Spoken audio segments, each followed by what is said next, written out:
Torque Corporation's Hunger for Violence Extravaganza! Tonight, we're gonna watch the Vault Hunter take on the Ravenous Wattle Gobbler! Nice to meet you. Will the Vault Hunter finally be able to defeat the unbeatable, the delicious, the Ravenous Wattle Gobbler? Let's find out!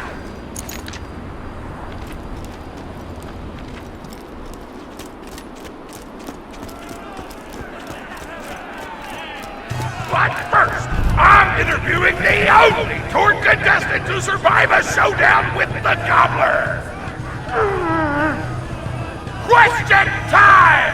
How are you doing? What's your favorite color? Did you ever see that one movie about the dog who played basketball? Where did you have your first kiss? Did you ever see the sequel to the dog basketball movie where the dog went to space? And if so, which of the two do you prefer? Awesome! Another question. How did you feel about my facial hair? Thank you! How do you feel about the Vault Hunter's chances against the Ravenous Wattle Gobbler? Will they win? Will they die? Your thoughts! You don't sound confident! Further questions!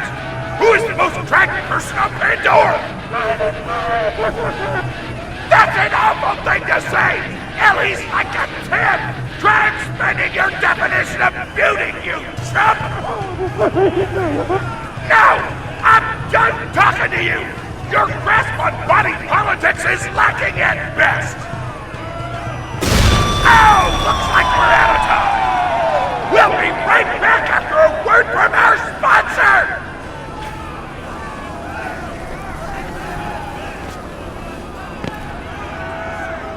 Hey! Get over here so I can whisper some things to you in secret!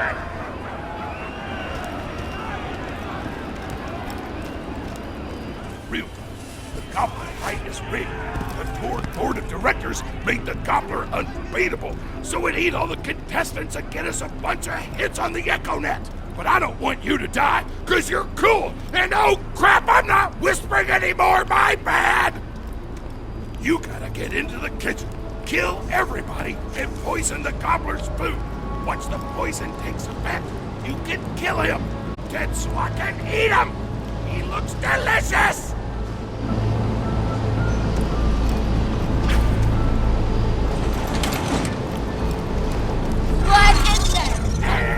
We're back!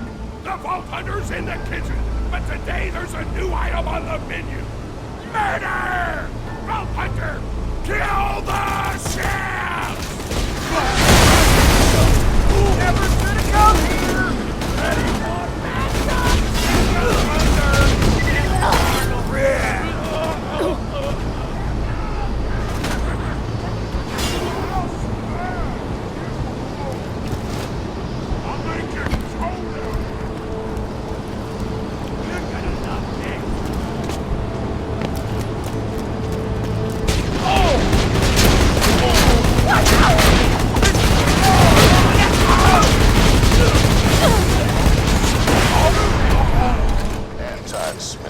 President of the Torque Corporation. You do well to ignore Torque's instructions if you wish to stay alive. With the chef's dead, we can prepare our own meal for the Gobbler! Get to the freezer!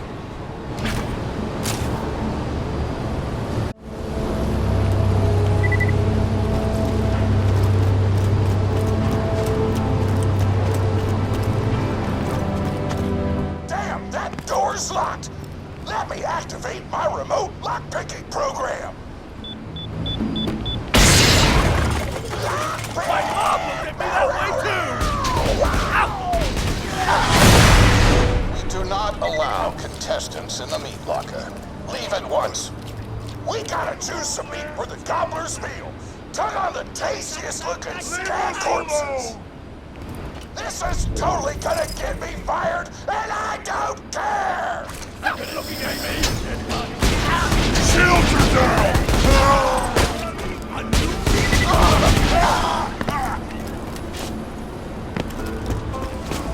My mouth is watering!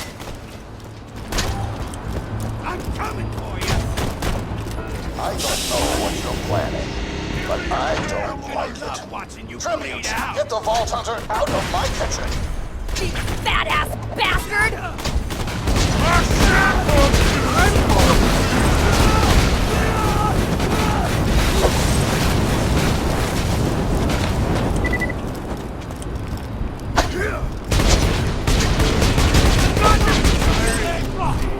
Hot diggity! Those dudes didn't stand a chance! You almost feel bad for them, but then you start laughing because you were technically acting in self-defense, so screw them! Violence doesn't solve anything except for all the things it does! Now to grind up the meat! Get to the kitchen! Torg, as president, oh, why the hell the Vault Hunter is running around backstage? Just trying to mix things up! Your job is not to mix things up. Your job is to flex your muscles and do air guitar solos, idiot. Words can hurt!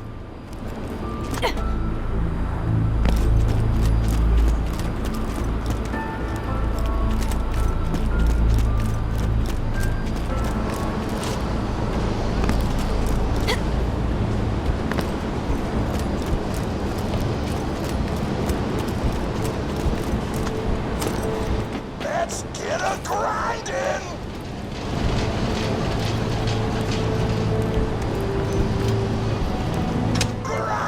Grinder!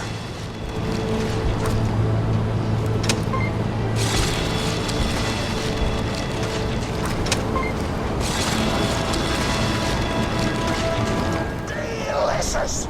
We're nearly done preparing the Gobbler's meal! With the meat prepared, we only need one more ingredient.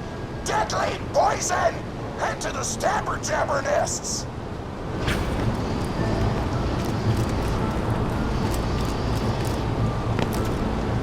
I ran out of explosives, so I'm actually going to open this door remotely without blowing it up! Psych!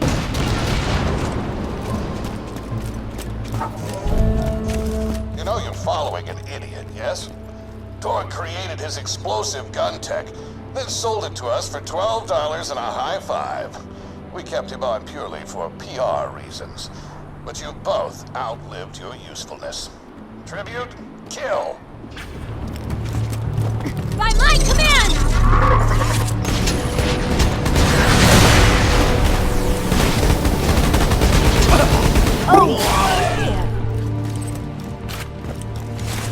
When God closes a door, I blow it the f up! Hey, make sure to get a slag whipping on the way. Smack the jabber nest to wake him up.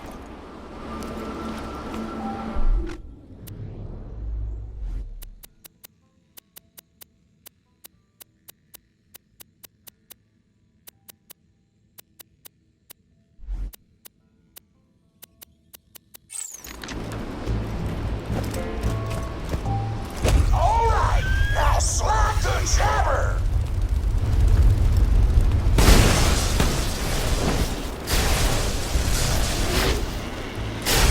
You gotta slag the jabbers before you kill them. I stashed a slag gun for you nearby. Don't forget to slag them before you. Don't forget to slag them before you back them. You gotta slag the jabbers before you kill them. Don't forget to slag them before you back them. Right, Don't Steve? screw with my butt, suckers! Strong enough to hurt the Gobbler unless they're slag too.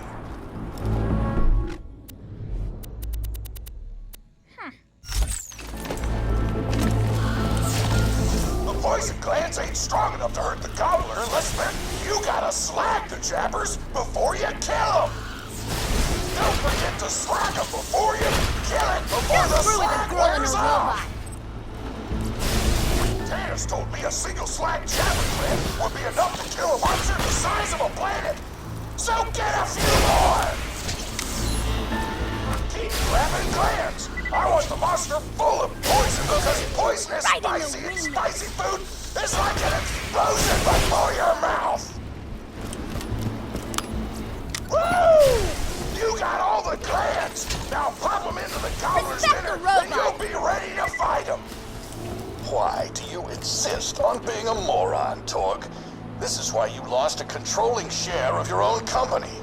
I knew I should have killed you when I had the chance.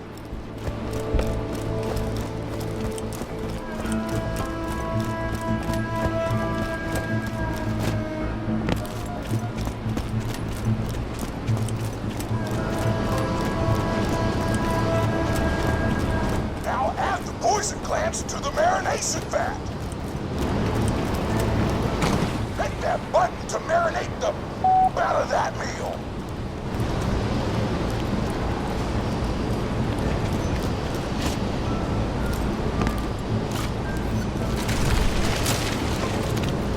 The meal's almost ready. Let's get cooking. Start the conveyor of cookery.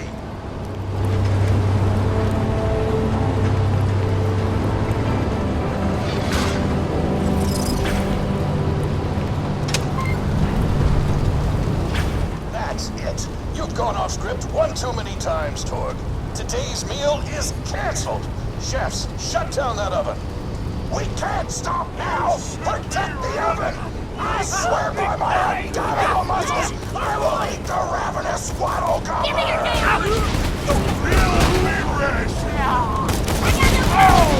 Don't scavenge my stuff! I want that oven shut down. I want the Vault Hunter dead. And I want Mr. Torg's head on a plate.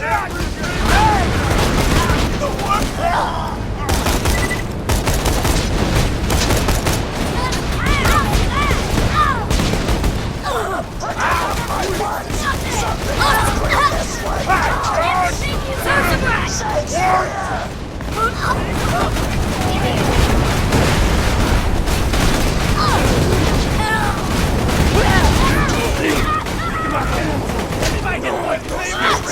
Culinary masterpiece. I want everything you can prove us!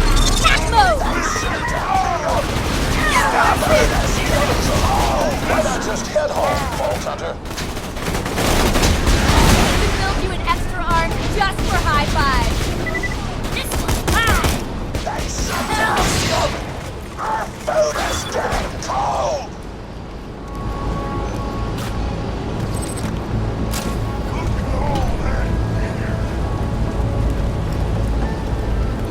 Strangle your family.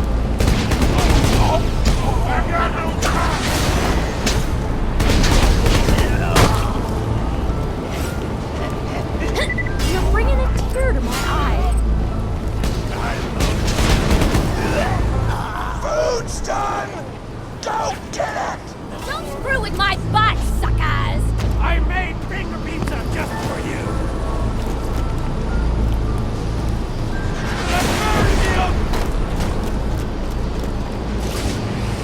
My taste buds are aflame with the power of 1,000 nuclear bombs. My mouth is watering so much you could drown a small village in my cheeks.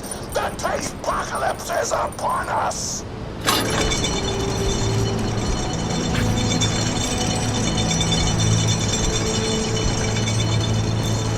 If you kill that gobbler, Torg, it'll be your last meal.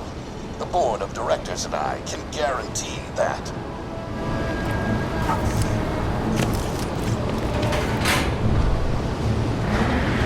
You know why we made the Gobbler invincible, Torg? So you could kill him.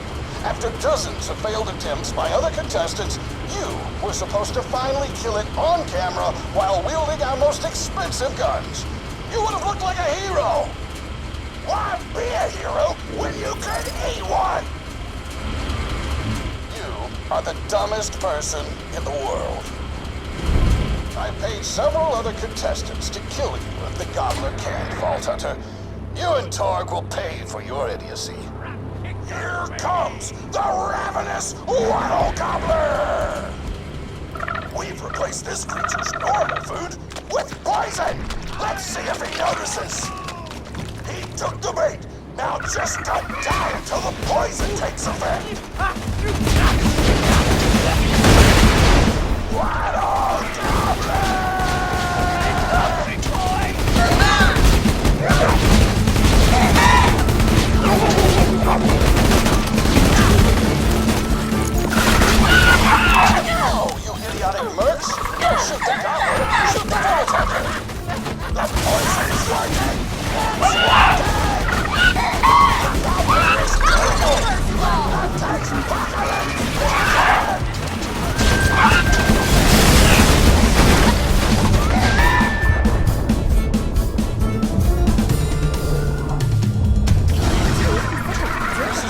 last chance, Torg. Call this off. Every robot ever. Out of this thing! Napkins may or may not be involved! No justice here. A direct order from your president, Torg. You're dead. I am so scared! I know you can't tell because of the tone of my voice, but that was sarcastic! Anyway, come on back whenever, Vault Hunter!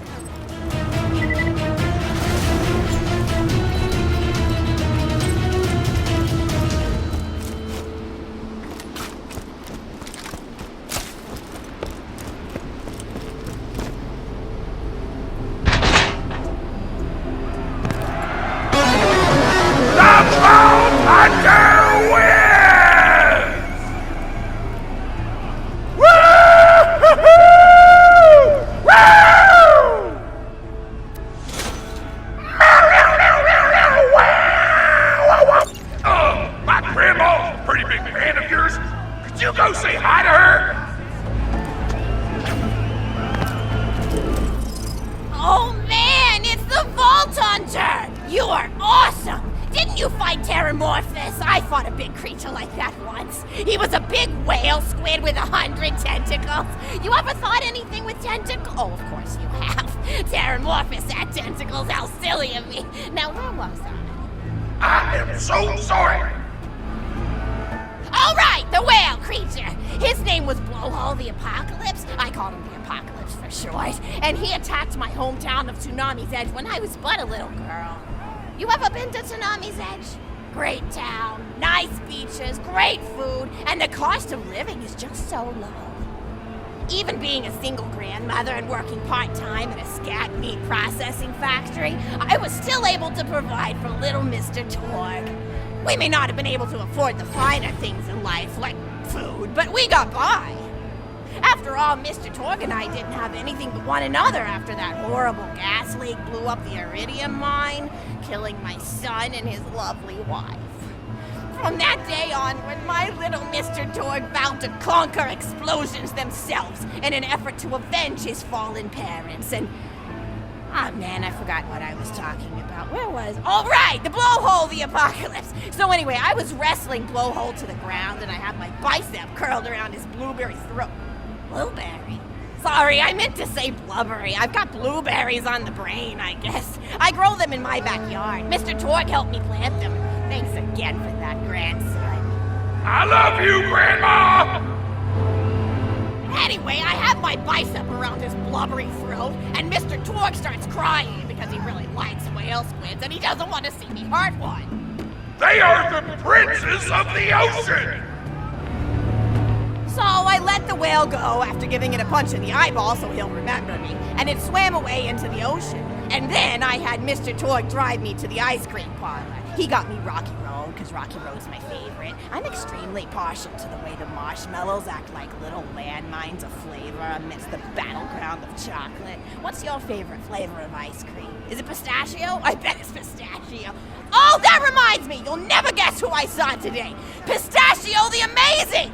He's a magician who studied under Crazy Earl, so he's got that weird mustache, you know, but I saw him make a rack hive disappear. A whole rack hive! I said to Mr. Torg, Mr. Torg, wasn't that amazing? And he said, yes, it was, Grandma. Didn't you say that high five? You remember saying that? I remember, Grandma! And we stood in line afterward and got his autograph, and I thought I had it somewhere around here, but it's probably in the attic. I really ought to go up there and clean it out one of these days. I have so many little keepsakes up there. You're paying attention, right? Say, what's my favorite flavor of ice cream? Oh, so you are listening. How wonderful. You're an even better listener than my old pet rack, Beasto. Beasto was such a sweetie. You ever had a pet rack? If you can tame them, they are the sweetest pet you'll ever have. He used to just sit on my shoulder and bite chunks of flesh out of my neck to pass the time.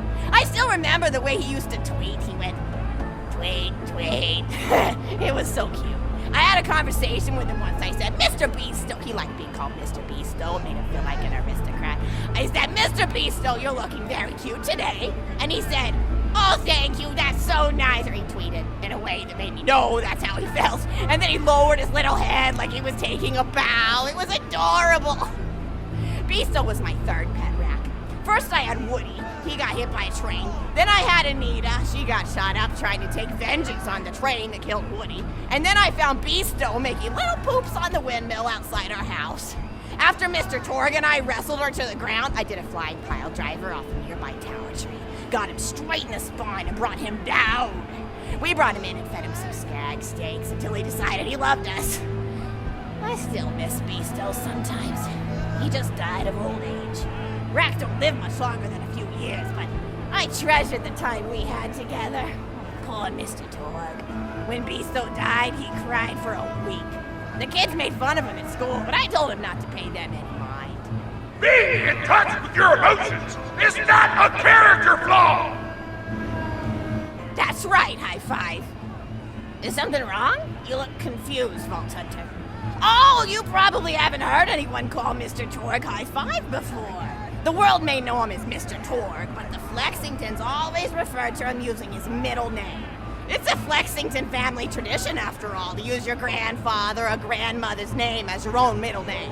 And my husband, High Five Flexington, God rest his soul, was the best grandfather Mr. Torg could have asked for before he passed.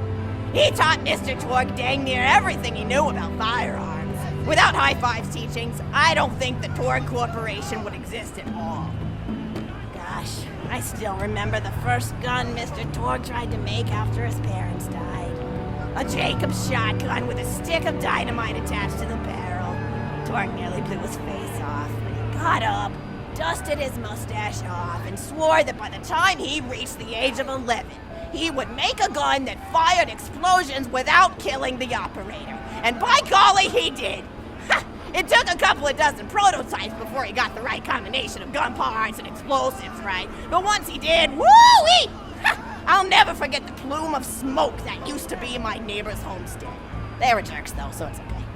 Gosh, I've been talking your ear off for some time, haven't I? It's so kind of you to listen for this long.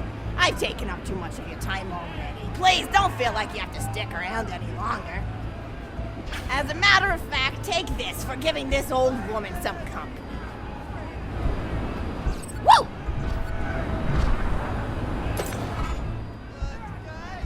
You're even more attractive than Mr. Torg said you were. I've got another story for you, but I'd like to tell it to all of your friends at once. An old lady like me has to save her voice, you know. Oh, you still want to talk with me? How incredibly sweet of you. Say, you'll never guess who I saw today. Captain Scarlet. She was robbing my retirement home with a few other brigands, and I recognized her from her wanted poster, and I said, "Oh, hey, you fought the Vault Hunter, didn't you?" And she bowed all elegantly and said something like, "Indeed I did, madam," and said that you were really good at fighting, and that you beat her fair and square. She didn't seem to harbor much of a grudge about it. Nice girl. You should think about meeting up with her again if you're not shacked up with anybody, you know? I mean, of course, you probably are. Gorgeous hunk of a Vault Hunter like you. I bet you're beating away suitors left and right. Look, you're blushing. Oh, I could just eat you up. Mr. Torg was so scared of trying to get a date for such a long time. He used to go to parties in high school and just stand in the back without talking to anybody. I am an introvert! I tried to tell him, I said, don't worry about chasing love. If you chase your dreams, then love will follow. See, that's the thing people don't get. You watch Echo films and they're just awful. They teach you that the only way to be with someone is just to pursue them over and over until they decide they like you. In reality, you know when you like someone almost immediately. You can't really convince somebody to fall in love with you. You just look like a stalker. But if you do things that you're interested in, like making guns that explode or killing mercenaries, then people will see that confidence and skill you have and they'll be attracted to it. There's always a fine line between that kind of confidence and narcissism, you know? There's nothing worse than somebody who wants to be famous. I remember when Mr. Torg first sold his weapons tech to that board of directors, he was pretty egocentric for a while. Taking pictures of himself and posting them to the EchoNet all the time. Trying to hobnob with every celebrity that used his weapons. He came back home one day with a supermodel under each arm and I said, "Mr. Torg, what are you doing? You've lost sight of who you are. It's been weeks since you actually created a new gun, I said. And it was true. He'd been more obsessed with being well known for doing something great than with actually doing something great. It was a dark point in my life. Thankfully, High Five listened to me and got to work on what would eventually become the Kerblaster. You a fan of the Kerblaster? That was always my favorite. That and the Flacker, which I know a lot of people hate. But there's more to combat than just brute efficiency in this old lady's eyes. Style counts for something. And there's nothing quite like filling the air with tiny little explosions. It's like a fireworks show, except the deaths aren't as sad and unexpected.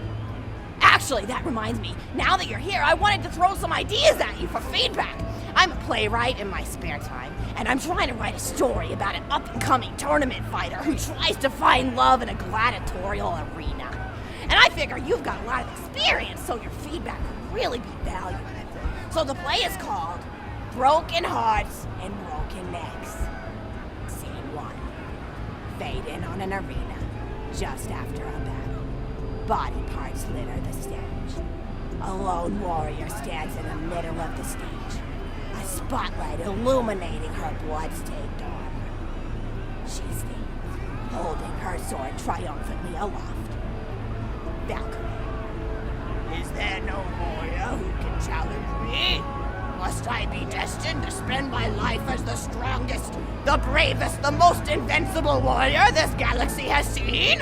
For I am Valkyrie, Scourge of the Gladiatorial Game! Legs. I built a robot that can turn human beings into jelly with the push of a button. And Doc What's-His-Face gives me 3rd place in the planet-wide science fair. At least around here, people appreciate my talent. He begins sweeping the body parts into a bin, which is colored green. And remember that, because that's a symbolic color that will come back. Until melancholy overtakes him. He drops his push broom to the floor and falls to his knees before delivering a heart-wrenching soliloquy. The blood cannot be washed away. Not before and not now. Even as I attempt to escape the past, which haunts me still. Must I live forever as a fraud, sweeping up the trash of others to hide my shame and avoid my pursuers? Must I forever remain on the periphery of joyful combat, ever watchful but never participating? The clatter of Valkyrie re-enters the stage right. Good morrow, lowly janitor. I heard a noise and thought it worth investigating. Oh, great Valkyrie, 'twas nothing but the wails of those souls you released from their bodies tonight. Souls that wail in agony as they fly upward to Valhalla. Fools! What have they to wail about? Their agonies are over, ended at the point of my sword. Mine, however, have only yet begun, for it is lonely at the top, and an unchallenged life is a boring one. No doubt, aside. If only I were able to tell her my true identity, I would give her a fight she would not soon forget. Back to Valkyrie. Yes, ma'am, boredom is the true tragedy. May you one day find challenge in combat. Stupid. No doubt picks up a giant two-armed bastard sword with almost no effort. Valkyrie aside. What is this? Extra. Stage left. Valkyrie. What strength this janitor possessed? Who is he to pick up a bastard sword with but 2 fingers? What hidden power does he hold? What secrets does he keep? I will endeavor to uncover his past in the hopes that our swords may cross in battle! Exeunt. End of scene. Scene 2. The interior of the governor's house. The table is set with myriad teas and biscuits. Oh, I'm so sorry. I didn't even ask you for the feedback on the first scene. Did you like it? Oh, wonderful. I'll continue then. Scene 2. The governess enters from stage left. Governess. I refuse to respond to these absurd accusations. Her husband looks at her quizzically. Governor. And what accusations may those be? Governess. Actually, you know what? I don't think I'm ready to get feedback on the play yet. But what about you?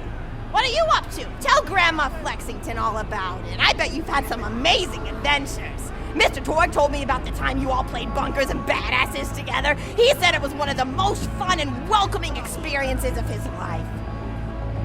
Grandpa! You're embarrassing me!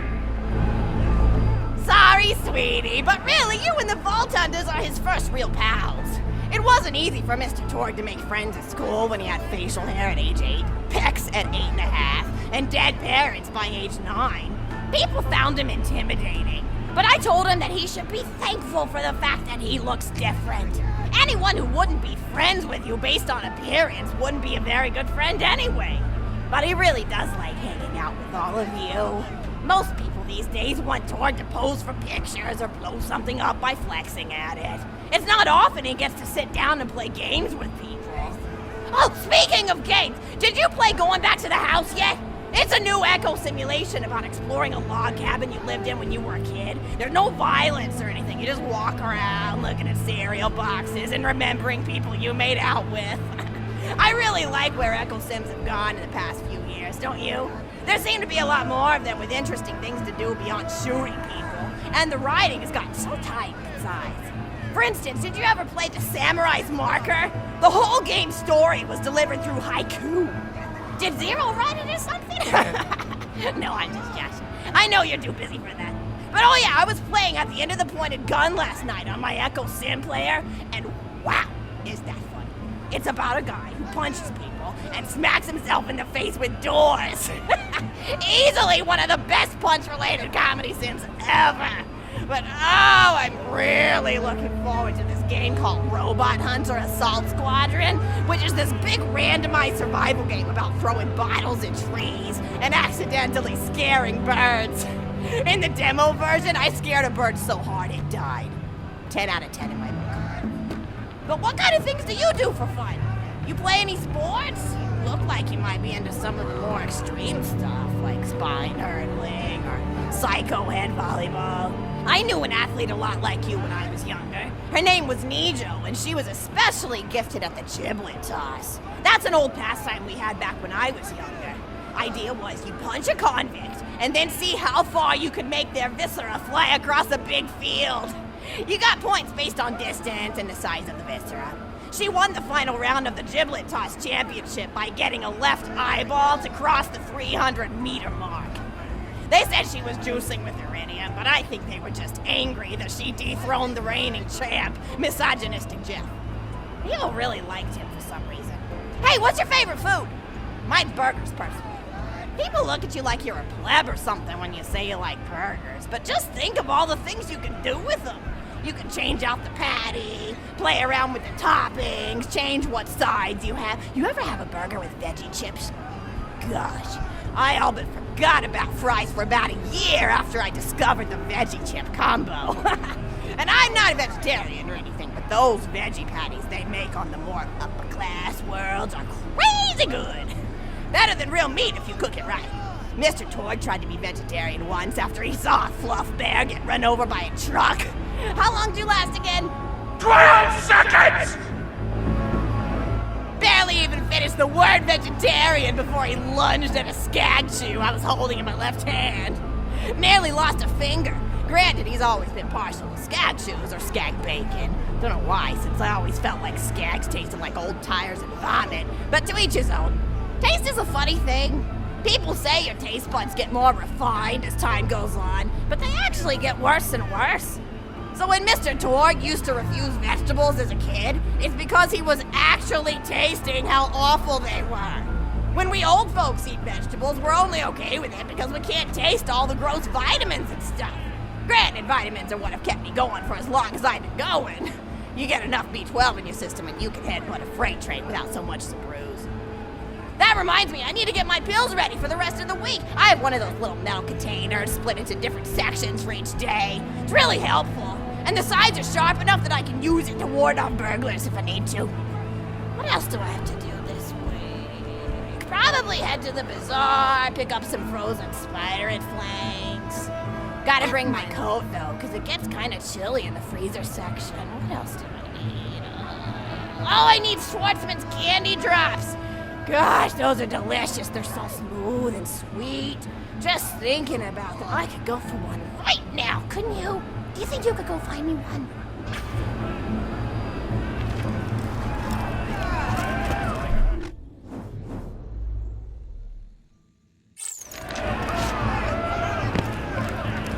Remember that time we all played bunkers and badasses together?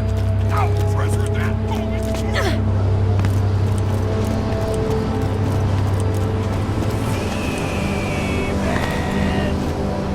A new meat puppet to wear.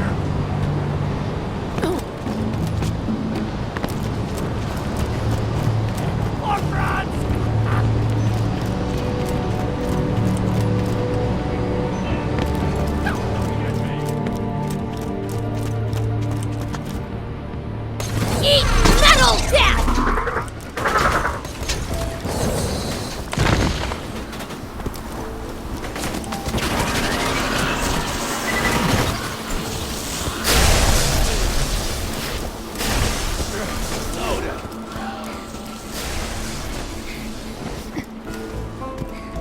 That's a Schwartzman candy drop. Grab it for me, will ya? Oh, I can taste it already. Attaboy!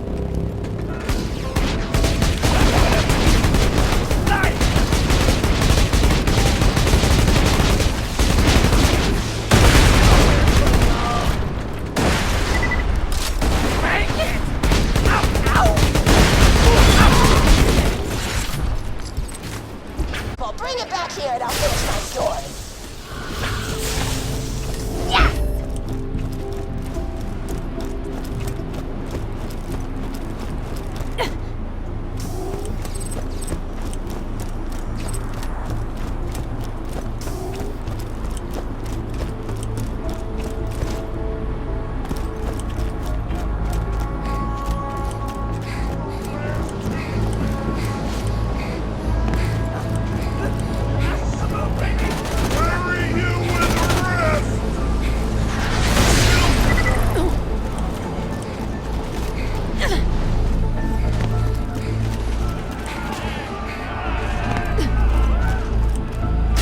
Thank you so much!